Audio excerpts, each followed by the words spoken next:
Now, just a little warning here at the start that there will be some major spoilers in this video for the first episode of Loki, so if you have not seen it yet and you don't want anything ruined, it's a really good time to click away. Okay, so first of all here, let me say that this was very different. Though not in a bad way or anything, I did enjoy it and I'm certainly intrigued and looking forward to more. It's just that, and I've brought this up before, especially during WandaVision, but slowly but surely the MCU has been embracing more and more of the, shall we say, unique and or unusual aspects from the comic books, things like the TVA or the Time Variance Authority, for example.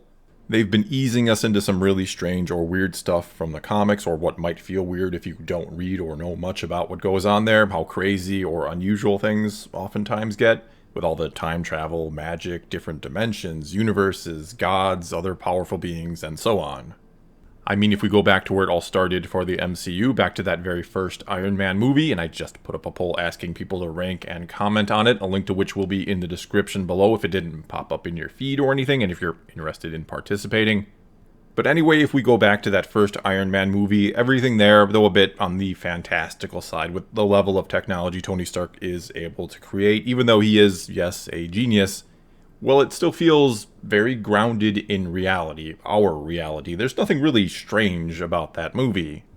In fact, Tony Stark in that movie would have laughed or scoffed at the idea of magic and time travel and all this other stuff, as would many in the audience watching it, because again, that movie felt pretty grounded in reality. Even when we first get to Thor and Asgard and all of that, they went out of their way to explain it scientifically, to show us this is not magic, it just seems like magic to the uninformed mind, just like how Arthur C. Clarke said that any sufficiently advanced technology is indistinguishable from magic, though yes, the Asgardians did see themselves as gods, and in the comics they basically are gods.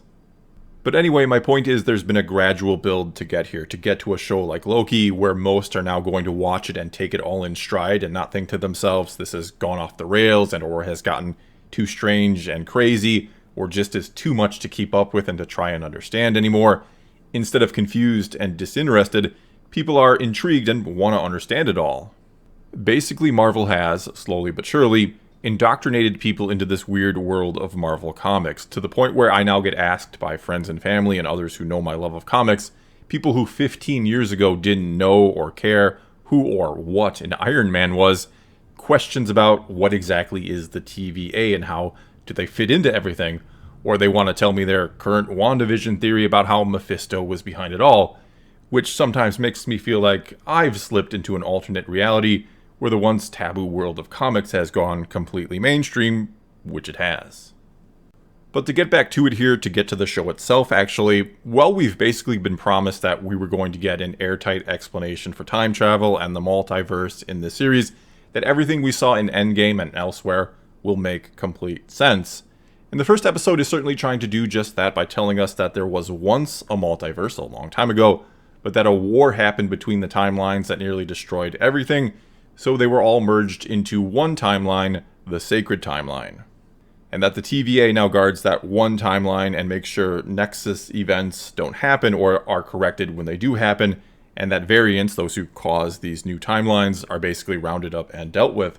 And of course, Loki has become one of these variants, or the Loki from the first Avengers movie, when he picks up the Tesseract during the events of Endgame and disappears with it. In fact, the series even starts with those events again, and continues right on after them. We're basically dealing with Loki from that first Avengers movie, and I think Tom Hiddleston does a really good job of bringing back that Loki, of making it feel like he hasn't gone through everything else we've seen in the MCU, though now he has seen everything that's going to happen to him in the future of the MCU. Which I thought was one of the best parts of the episode, maybe the best, as Loki first sees the death of his mother, learns he is going to be responsible for it, and then later sees himself start to change and become better, perhaps. He sees his father tell him that he loves him, he sees himself fighting side by side with his brother Thor again, and then he sees himself killed by Thanos. And though Loki doesn't say anything through it all as he watches, Hiddleston knocks it out of the park with just the expressions and the emotions on his face. You can see the hope start to build that he's going to become a better person in the future, and deep down I do think Loki wants to be better. In fact, the two main things this first episode does is world build like crazy, but it also digs deep into the psyche of Loki. But anyway, though you see this kind of hope growing in Loki's eyes and on his face as he learns maybe he can or will yet turn things around in the future, there's then this sort of turn back when he sees his own death. We see this awful pain and perhaps some bitterness about dying the way he does to Thanos, who is really kind of like a god more so than him. And it's almost like he doesn't care about that good he'll do anymore, that the selfish and scared part of him reemerges, and he just doesn't want to die like that. As I said, it was probably the best part of the whole episode. Something else we sort of learned during all this is that everything in the sacred timeline is predetermined, that the TVA only makes sure what's supposed to happen actually happens. Which I find interesting because at one point, Loki talks about taking away choice from people, that people don't want to be free essentially, that he makes life easier for them in a way, that he has this glorious purpose to lead them and rule them all. But in a lot of ways, that's exactly what the TVA does. They don't allow people to actually make choices, to have free will. They make sure they live their life the way they're supposed to.